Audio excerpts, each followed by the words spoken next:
This week on Behind the Showroom, Hyundai and Amazon team up, EV batteries are getting cheaper, faster, and lighter, Stellantis shakes things up, and a whole lot of recalls. It's time to go Behind the Showroom. Alrighty, let's get into the first topic. From Wired, you can now buy a car on Amazon. Customers in over 48 American states can now hop onto Amazon Autos and search for the Hyundai make and model they want. Then find vehicles at nearby dealerships with a combination of features they want. Shoppers can select trim, color, interior features, then get a valuation on their current vehicle to estimate a trade-in price. Amazon says it's working with independent third parties to determine trade-in values and that more manufacturers will be joining the service next year. They've also said the biggest advantage is the ability to have transparent upfront pricing with no hidden charges such as document fees or dealer-installed options that are infuriating to most car buyers. Not surprised, honestly. Genesis is there. Tesla's also there. It was bound to happen. Yeah. I personally, I like the personal touch of actually getting someone to walk you through it rather than looking at a sheet of paper and being like, oh, okay. Yep.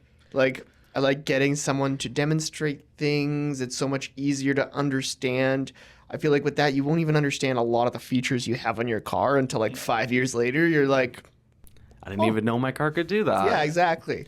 It's going to sound really weird, but I think it's coming for our jobs a little bit. Oh, yeah.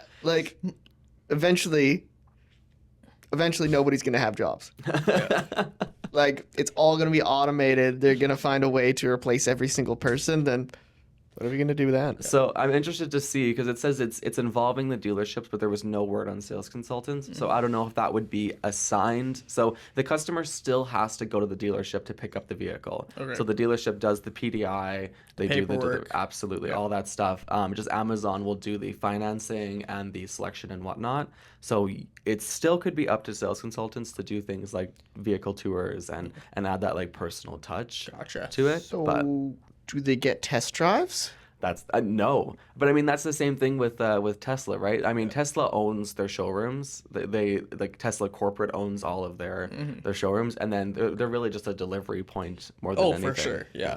I would not want to even think about a car that proceed to finance a car that I've never driven before. Never touched, never seen, never exactly. Felt. It's just all right, but where is it? And you pull it up, and you're just like, man, I already paid for this thing, and it's this is kind of small. I need something bigger than this.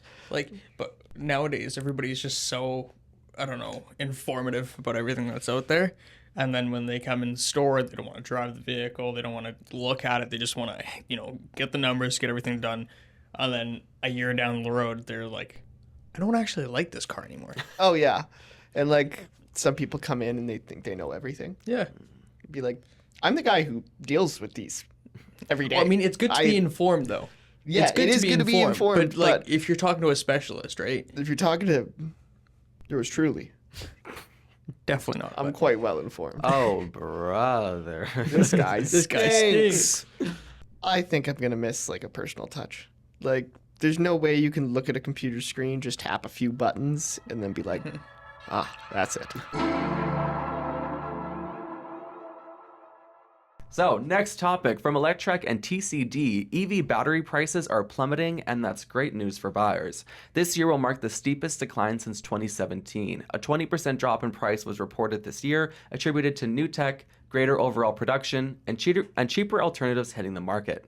Bloomberg and Goldman Sachs research are both predicting prices will continue to plummet over the next 5 years, meaning sooner than expected, electric vehicles will be more affordable than comparable gas cars. This comes as Taiwan-based company Prologium announces the world's 100% silicone composite anode for electric vehicle batteries, enabling 5-minute, 300-kilometer range charging capability and a huge reduction in battery weight at around 661 pounds per vehicle. Dang. I knew there was a different new, type of battery coming out. I didn't know it was, hard to say. 100% silicone composite anode for electric vehicle batteries? Do we know where that comes from? Is it just easier to source? So, from what I understand, silicone... this is of my very limited knowledge, so I'm going to give you my best bet here. I tried to do some research on it, but it's a very complex thing to break down. But batteries work by, Layers. electrons and they go up, they discharge, do the and thing. then they go up and go down.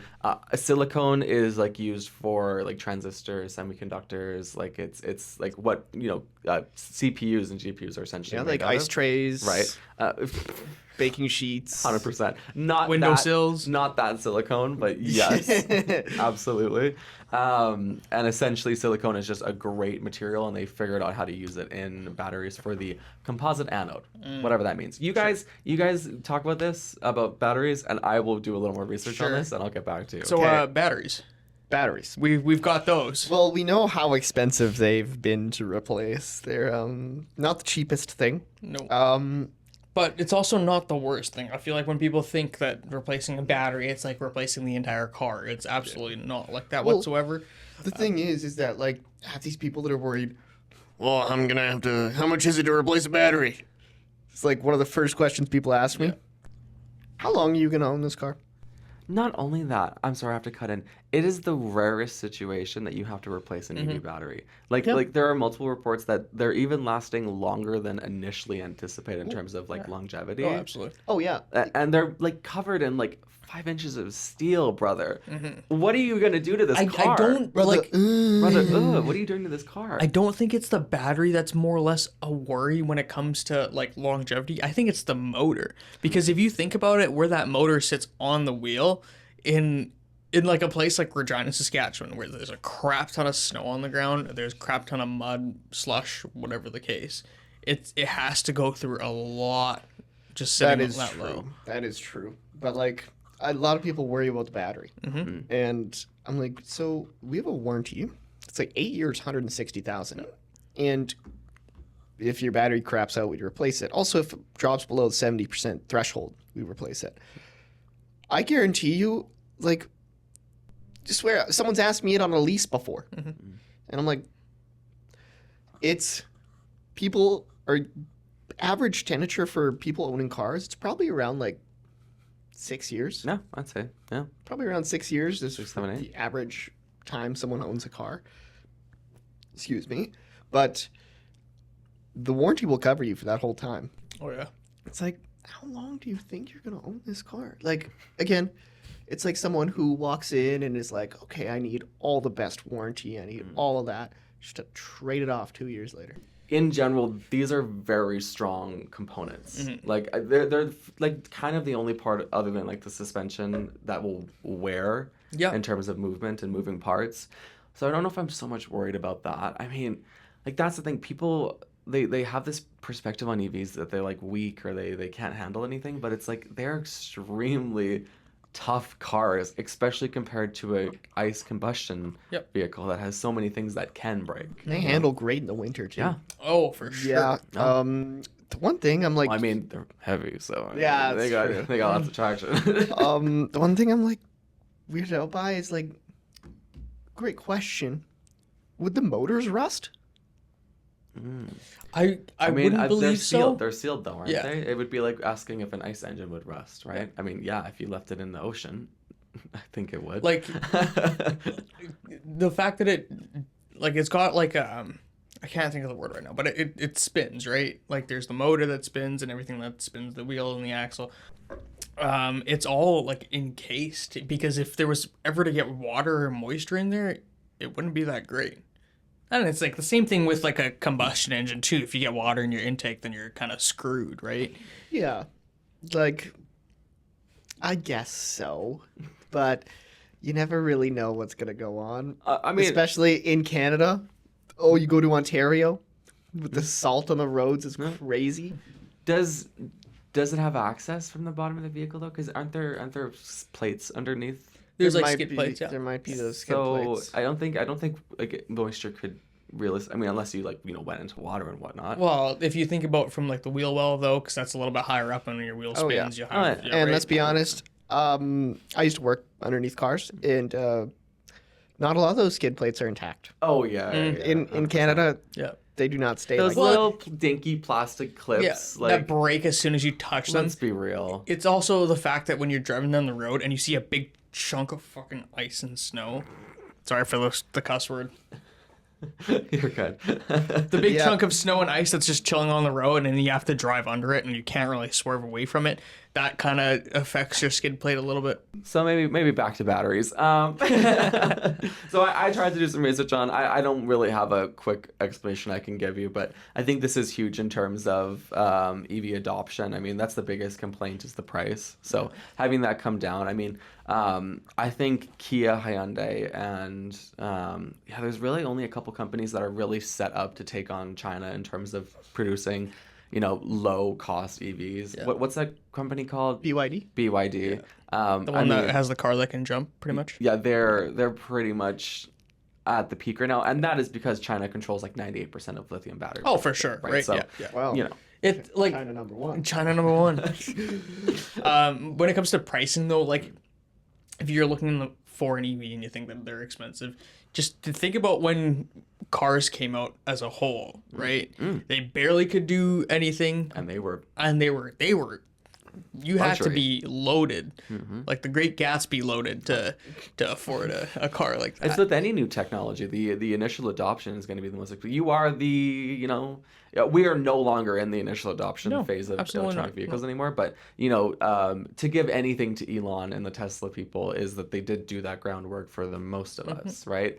But yeah, like Dodge's Charger Daytona just started arriving in dealerships a couple of days ago. $70,000 for their starting one. And that's Stellantis and doing Stellantis things. Let's wait for that topic before we get in depth on that one. We'll get into that. But that's a little sneak peek at the next topic.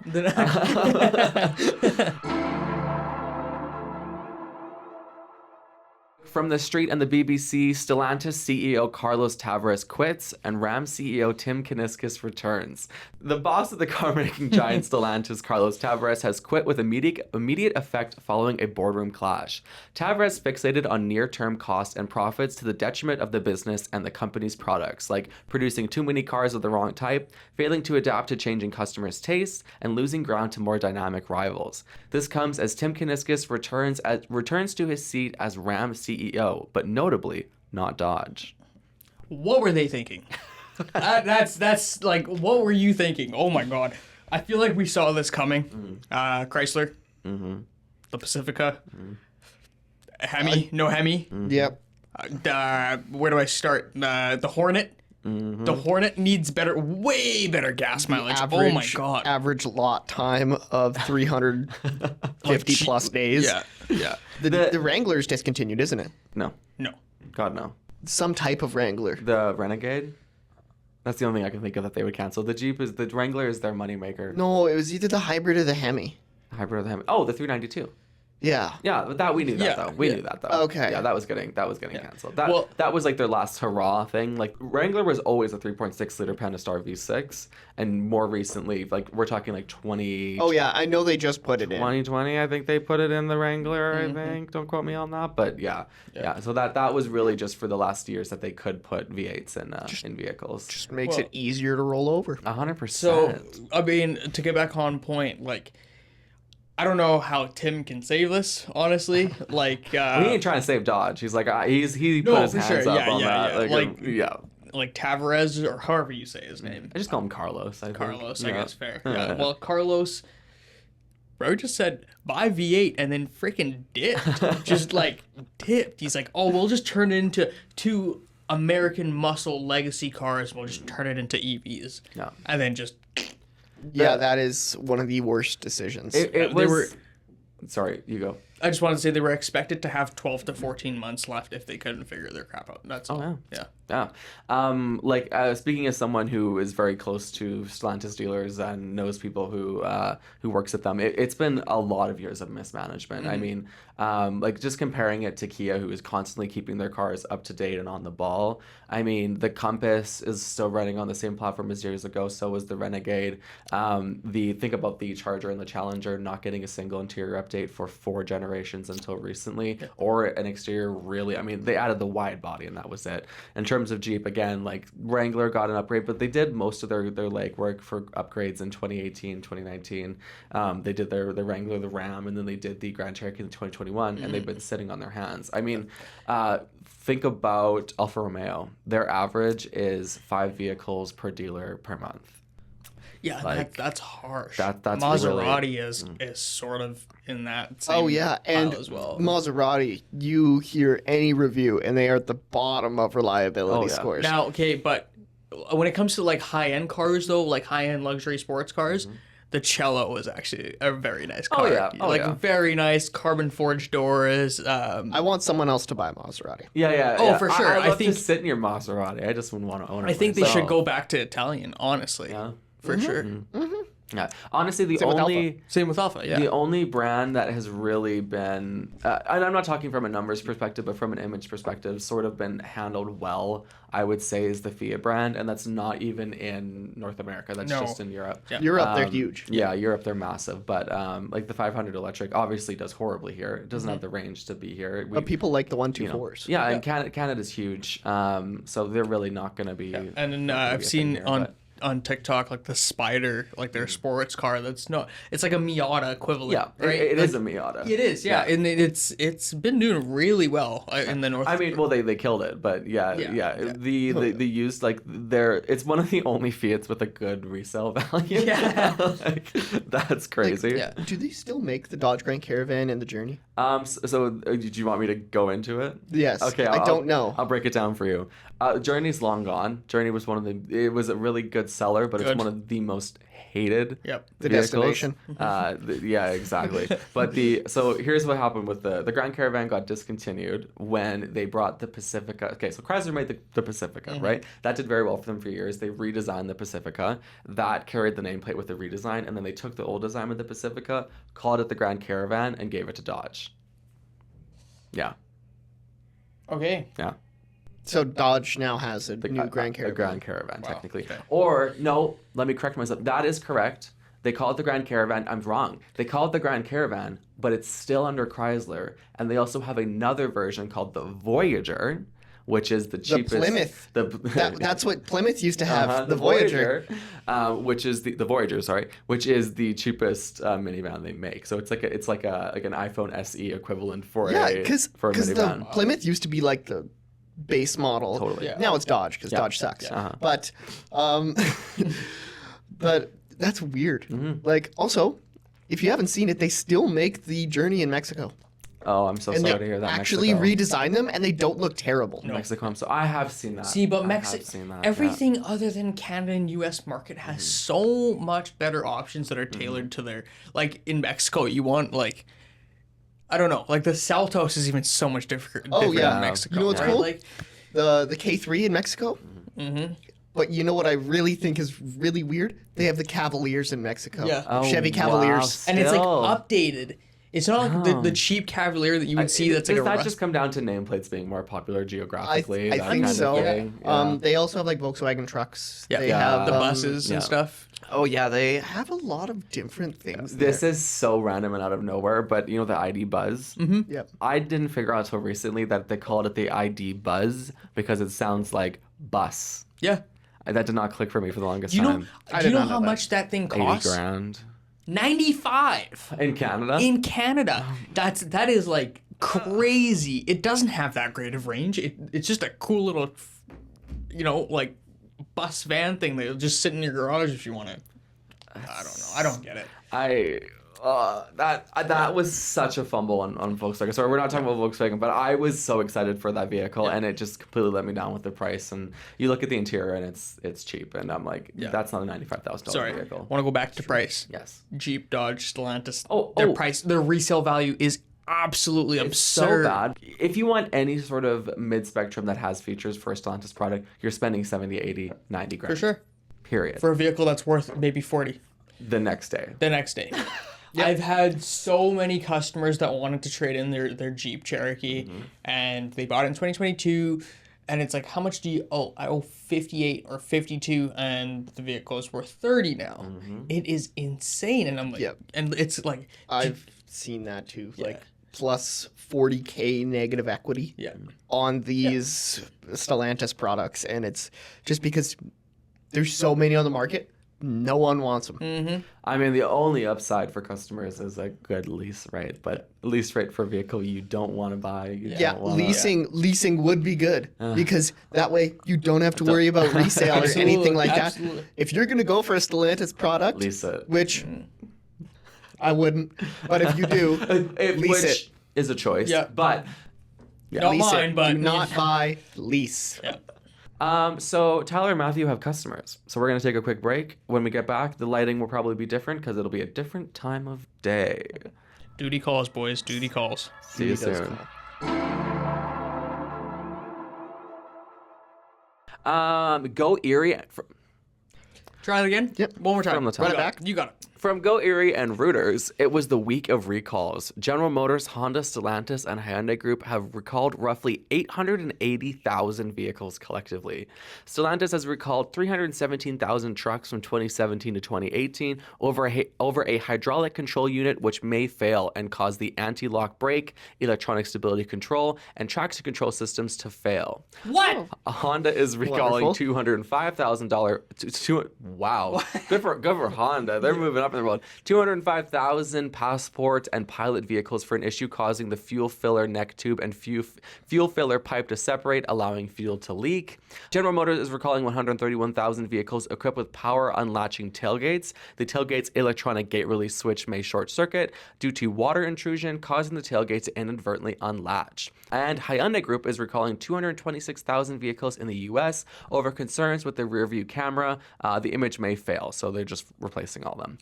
And this comes after Toyota recalled over 1,000 trucks last month for a total engine replacement. I want to take the lead on this one.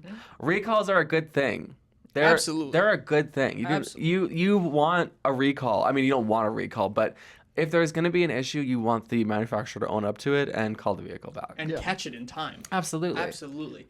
Like I got a recall for my car, and it says, hey, just so you know, you have an emissions thingy, but we don't have a part for it, so you don't have to call yet, and when there's a part, we'll let you know. Awesome. Recalls are not bad. Everybody has recalls. I know the media immediately goes straight to, oh my God, Kia has a recall. Oh my God, Hyundai has a recall. Oh my God. And then when Toyota has it and Honda has it, it's like, oh. Well, they're just making their cars better. Well, they just had like one slip up. I think people need to give these companies, every single automotive company on the planet, a little bit more benefit of the doubt. Do you know how complicated it is to build a functioning vehicle? A vehicle that, think about even an EV with less moving parts, how complicated it is. All right, here are the tools. Build an engine. Yeah, exactly. You do it. Build an anti-lock brake system. You try it and get back to us and tell us how easy Build it a was. functional emission system. Yeah, engineer. Put the sensors in, function. program it, everything. Go ahead. You bore a cylinder head, I cast swear. the blocks out of steel. Go ahead, I'll wait. Yeah.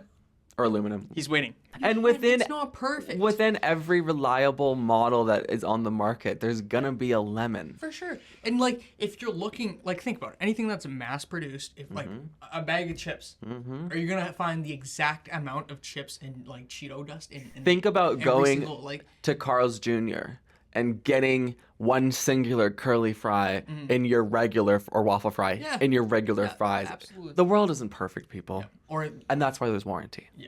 or getting that one bag of Lay's that's just filled with air. Oh, yeah. Oh, I once opened, and I shouldn't have opened it because it would have been worth money, but I didn't know. I was 12 years old. I had an empty Diet Pepsi can unopened from the factory. No way. Empty. Wow. Yeah, I have a video of it, and I crack it. Yeah. Yeah, the only reason it was so funny because I went to pick it out from the fridge, and you know when you go to pick up the milk carton, but it's empty, and you really overshoot it, and your whole body jerks back. I took this Pepsi can, and it was like, wow, like it was, yeah. God. Must have been Did small. it at least give you like a psst? Nothing. Right? Nothing. It was just the sound of imagine the sound of a pop can opening, but with no, Wow. nothing. It was just, that's it. Yeah. I don't know if I like that. Yeah, it was fascinating. I shouldn't have opened it though. That was such a regret. Wrap it I mean, up. it would have been like $150. All right, Kia Connect boys. Can I do my thing? Yeah. We're like, can I? Absolutely. May I? Tyler, Can I? May I? Tyler, Can I? you got Can I- it. You got it. Eric. So I just want to shout out Kia again and again and again for being one of those companies that listens to customers. We're seeing this with the removal of gloss black from interiors. That's very much coming across the whole. Of course, you would be the one person in the entire world. Not the one person in the entire world. Gloss black is universally hated. How dare you? How dare you call me out? There's a whole Reddit. There's a whole Reddit about gloss black. They're getting rid of it. The EV6, EV9, and the Sportage all have new interiors. With the K4 has an interior with no more gloss black. It's just happening now. Thank the Lord. But like, let's think about the Telluride DRLs. How for 1 year they switched them to white. People didn't like it. Instead of holding their ground, like let's say a company like Apple would have, being like, no, you've just got to deal with this. They're like, no, we'll change it back. That's fine, guys. I'm interested to see. And then because they heard people like the Ambers a lot, they brought it to the Carnival, the K4, now the Sportage, the Sorento. The one thing Kia is doing really well is tying all of their vehicles into looks similar. There is not like other car companies, they've got different styles for each vehicle. Hyundai's got the Santa Fe, and then the Tucson is just a little bit more rounded, and then you've got the Santa Fe that's like a Land Rover? That new Palisade, though, redesign looks... You can't say that. You work at a Kia dealership. Whatever. I'll say you're in this. front of two Kia boys. I'll say this. The Ioniq 9 looks trash, and I will stand my ground on that. But that new Palisade looks so good. Oh, and EV6. The redesign. They're gonna. Oh, it's Redesign gonna looks- be so cool. And EV9 GT. I know, that interior. Oh man. And the EV6 GT even makes even more power. Even more. power. I think Even more. 650. I know Yeah, it is. Bigger it is. battery, like Tesla Model S Plaid. Who's that? Who's that? Coming for you.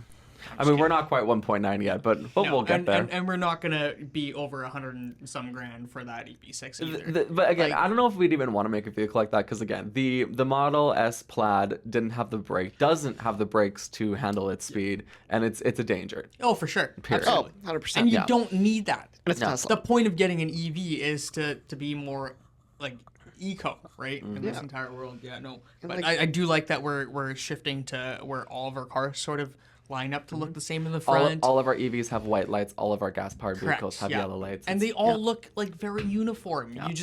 You get the same look no matter which vehicle you go with. The Sportage is looking fan-freaking-tastic. I love it. Absolutely. I would have, the EV9 was just created, so I'm not surprised they did virtually nothing to the exterior other than the GT brake calipers and whatnot.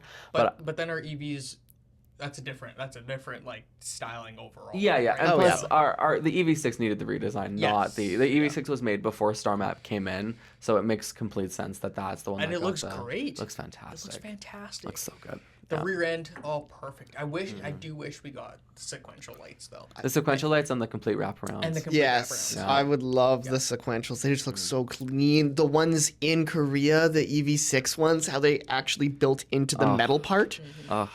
Oh, it's so I cool. will say though, when this EV6 drops, it's gonna be a hot one. Oh yeah. Oh, yeah. I mean, yeah. So I hope to see that. I'm very excited about these new redesigns. I'm very excited to see them hit, including that we're getting a K4 GT line Wait. limited, hopefully sometime in January, February. So that's gonna be very exciting. I have a question. Yes. Do you think we're gonna get a Seltos that looks almost the same? Because that's the one we haven't heard anything about.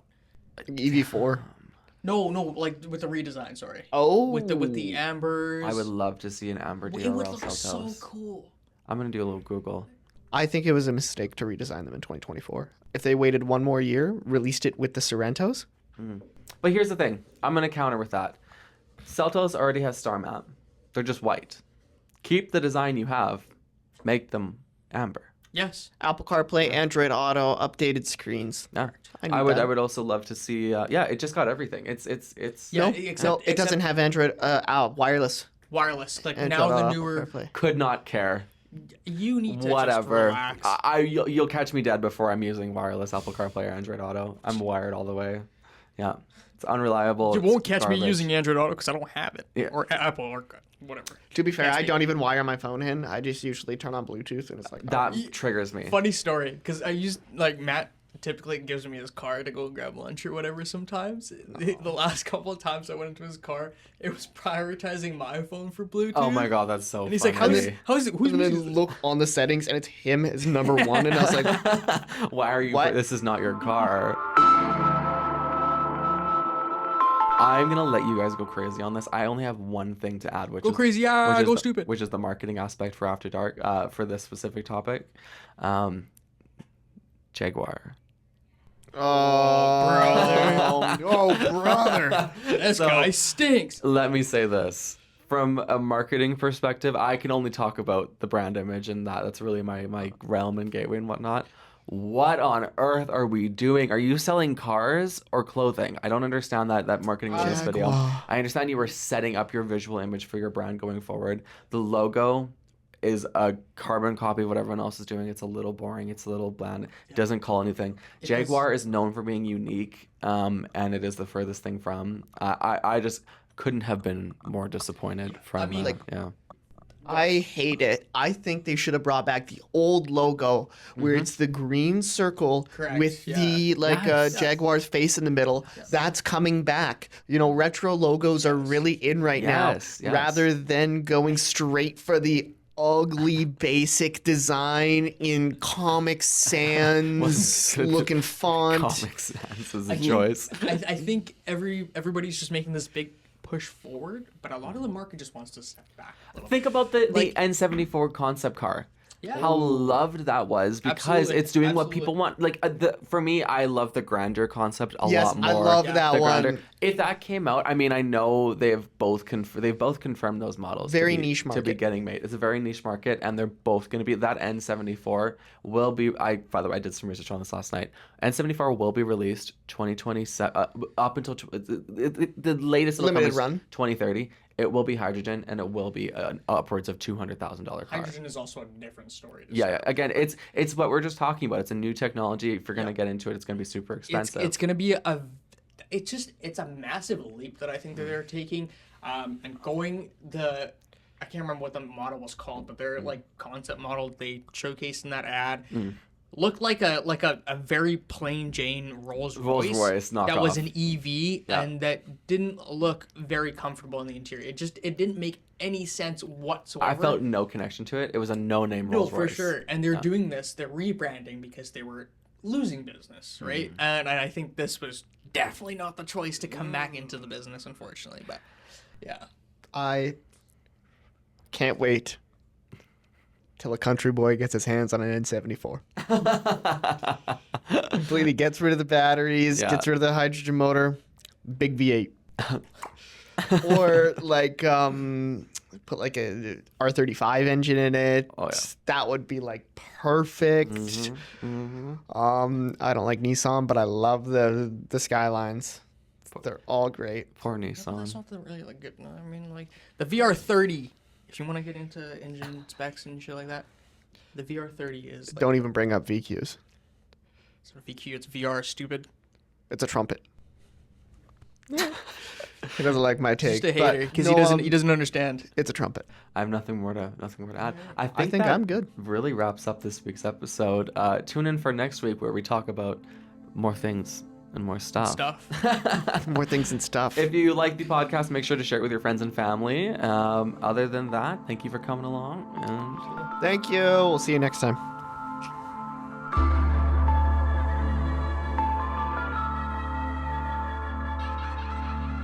This podcast was created by Wheaton Kia in Regina, Saskatchewan, and hosted by Mathew Vonk and Tyler Persaud. Direction, production, engineering, and editing was done by Tyler Nibbs, with music by Emil Axelson. Music and sound effects are licensed by Epidemic Sound and Soundlake.